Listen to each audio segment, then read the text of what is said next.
এই হাদিসটা আপনার মাকে বলবেন, আপনার বোনকে বলবেন, আপনার মেয়েকে বলবেন, আপনার স্ত্রীকে বলবেন। এই হাদিসটা যদি কারো হৃদয়ের মধ্যে গেঁথে যেতে পারে, তার দ্বারা অন্যায় করা সম্ভব না। একটু এই কথাটা না বললে জাস্টিস হবে না। রাসূল সাল্লাল্লাহু আলাইহি ওয়াসাল্লাম মেরাজে গিয়েছিলেন, আপনারা জানেন। তিনি মেরাজের রাতে অনেক অলৌকিক জিনিস দেখেছেন, নবীদের সাথে সাক্ষাৎ করেছেন, ইভেন আল্লাহর সাথে কথা বলেছেন, আল্লাহর নূর দেখেছেন। এই সময় সবাই তাকে হাসি মুখে সম্বর্ধনা জানিয়েছিল।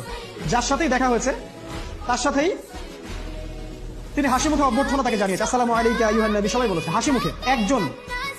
একজন মালাক, একজন ফেরেশতা তাকে দেখে হাসেননি, একজন।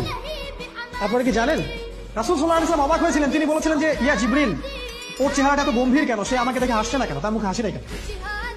জিবরিল আমিন বলেছেন যে না মালিক, তার নাম মালিক, সূরা যুখরুফের মধ্যে আছে, তার নাম মালিক। যেদিন থেকে আল্লাহ জাহান্নাম সৃষ্টি করেছেন সেদিন থেকে তাকে জাহান্নামের দায়িত্ব দিয়েছেন, অর্থাৎ জাহান্নামের হেড অফ ডিপার্টমেন্ট, ইনচার্জ।